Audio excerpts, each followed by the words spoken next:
It's because the Toa have knees now. Bye!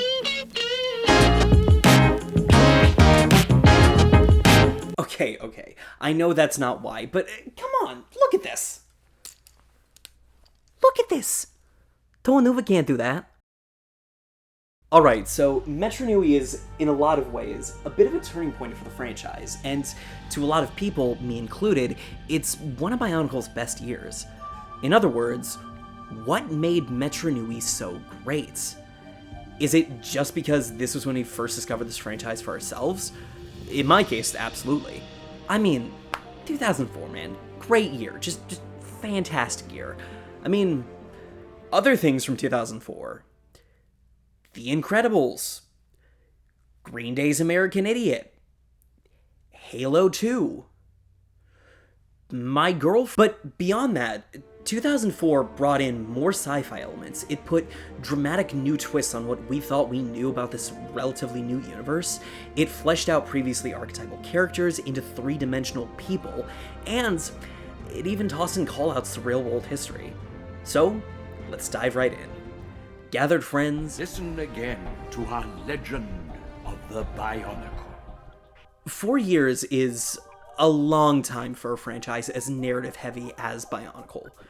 For a frame of reference, if you had started college when Bionicle launched, by the time that you could walk into a bookstore and grab a copy of Bionicle Adventures #1, Mystery of Metru Nui, you'd be getting ready to graduate. So, after 4 years, a little bit of reinvention was probably a smart move. 2003 had ended with Takanuva, the Toa of Light, fighting the Makuta and discovering an island city called Metru Nui. As the Matoran were preparing to move there, Turaga Vakama dropped what you might call a little bit of a bombshell. You were not the first Toa. Immediately there were questions. Who were the first Toa? What did they do? Where are they now? And as soon as Metru Nui launched, we got some answers. Years before the Toa Nuva appeared, Metru Nui was protected by the Turaga, who used to be the Toa Metru. I think this needs a little explanation why this was such a big reveal. See, before this, the Turaga weren't exactly the deepest characters.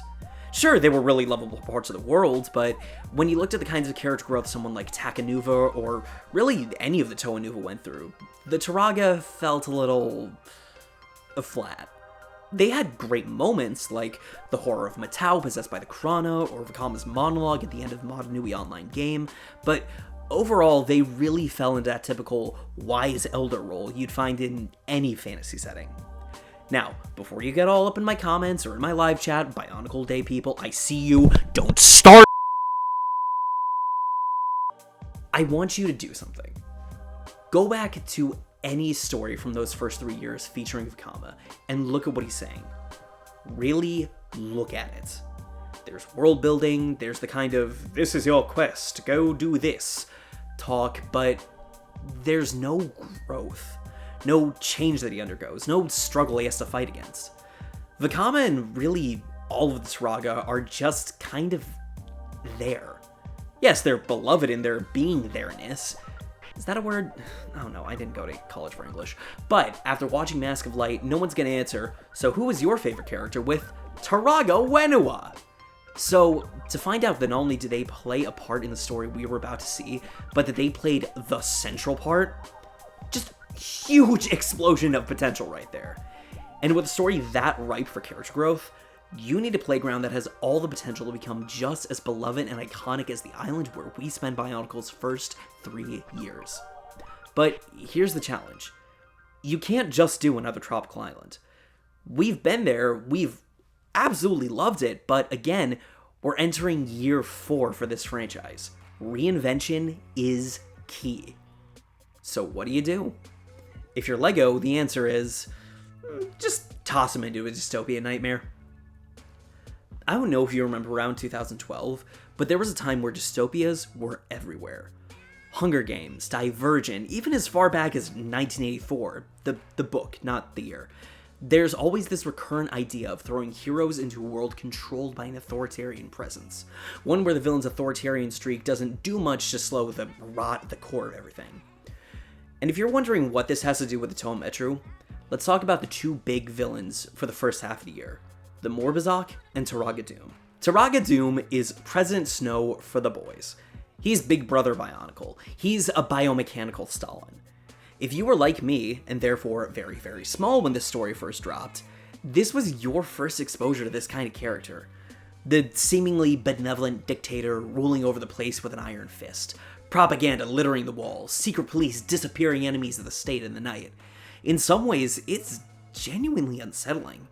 So, you got this iron-fisted dictator running around, trying to create his idea of perfection, but in reality, the whole thing is falling to bits, and it's all thanks to this thing. The Morbazak might just be the least compelling villain that I think this franchise has ever had. Sure, something like, say, the Vizrak might be pretty unexciting as just a clone horde, but at least they're not the main villains for their part of the story. Here, it's just a talking plant. Like, how can something that just looks like a smart bunch of talking vines be an interesting villain? Oh, that doesn't count! Now, all of that's true if you think of the Morbazak as a villain, but here's the thing. I don't really think it's meant to be a traditional villain. It's really just a part of the world, something to A, be an initial obstacle in the hero's journey, and B, cement just how much the City of Legends is falling to pieces. The Taraga that's meant to be leading this entire city is so focused on getting the Mask of Time forged that he doesn't notice the plant infestation tearing Metru Nui apart. It's a little tragic, really. You're seeing the end of this golden age for the Matoran, and since we know it's a prequel, there's this sense that the whole thing is just doomed. Man, this gilded high-tech city where the elite rulers are trying to cover up the way it's literally crumbling around them. You'd almost think this was some kind of cyberpunk take on the franchise. Oh, wait. Back in late 03, if someone pointed to this franchise and said, next year, this is going to do a little bit of cyberpunk, you probably wouldn't think of that as a recipe for success. After all, what even is cyberpunk? No! Cyberpunk is a genre within science fiction that asks the question, what if technology was super advanced, but that just enabled the ruling class to enrich themselves while grinding the working class under their boot? I love escapist fiction. Think of Akira, Max Headroom, Blade Runner, or even something more modern like the Deus Ex series. Sorry, what? Oh, the last Deus Ex came out over 8 years ago? How old am I? Anyway, Hugo Award winner Lawrence Person said that one of the key things that made cyberpunk was that the main characters were outsiders. In his words, classic cyberpunk characters were marginalized, alienated loners who lived on the edge of society in generally dystopic futures where daily life was impacted by rapid technological change, a ubiquitous data sphere of computerized information, and invasive modification of the human body. It's especially that idea of the marginalized loner that gets me. Remember how I mentioned the Toa Metru getting character arcs? Yeah, probably the most in-depth arc that we saw this year was Vakama, and boy howdy is our favorite mask maker alienated. Vakama constantly wrestles with feelings of otherness and inadequacy. He struggles to discover his mask power, he's plagued with visions that leave him looking like a cross-eyed freak, and the only struggle bigger than his finishing the Mask of Time is me finishing a script in a reasonable amount of time.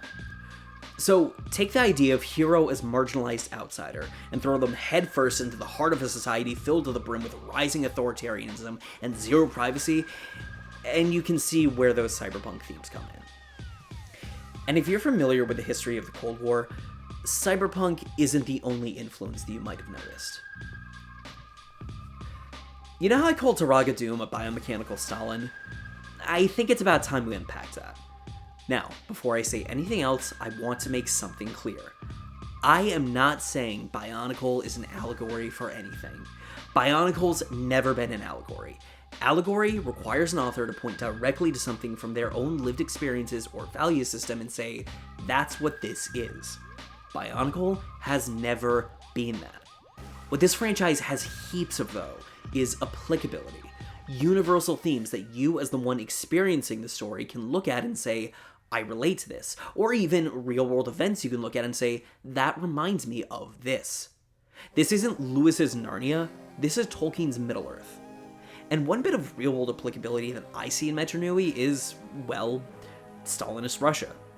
Now, I get it that it seems like a bit of a stretch to say that, but I think it's about time we talk about the Vaki. The Flash animations that introduce us to 2004's villain sets tie into the tropes you might think of when it comes to pop culture depictions of a Cold War-era Soviet Union. Propaganda litters the streets, warning that good work is quick work, and Taraga Doom sees all. Promises of happiness following from slavish obedience are shouting from the rooftops. Those who preach dissent disappear in the middle of the night.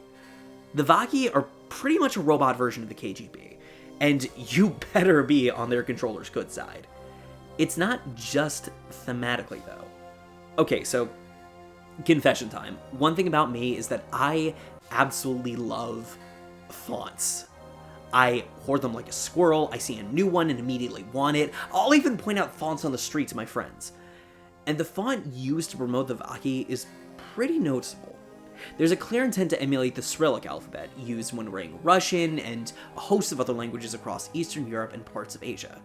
And while its official name is Continuum Bold, if you look at the file name, yeah, that's not exactly subtle. LEGO knew what they were doing by calling on those echoes of the Soviet Union, further driving home not only the role of the new Toa's foil as a sinister police force, but of establishing the overwhelming presence of Taraga Doom's authority on Metru Nui. The more that I think about Metru Nui and 2004's story as a whole, the more I see how important this year was for the franchise. It's not just for the story itself, but it's also for the way it impacted what Bionicle could be going forward. One issue that some fans have had with its later years was that Bionicle not only started to lean more into those sci-fi influences, but it also started to lean away from that mysticism and that fantasy those first few years had. Plus, this year also marked a slight peeling away of the sense of mystery that made Motunui such an intriguing place to explore. Later years definitely tried to make new mysteries to keep us hooked, but after a while, all bets were off. Honestly, 2004 was a turning point for Bionicle in so many ways. Reevaluating what it could be in terms of genre, showing us that more than just Toa of Light could come from anywhere, any Toa could come from anywhere, even paving the way for the absolutely insane story that was about to come.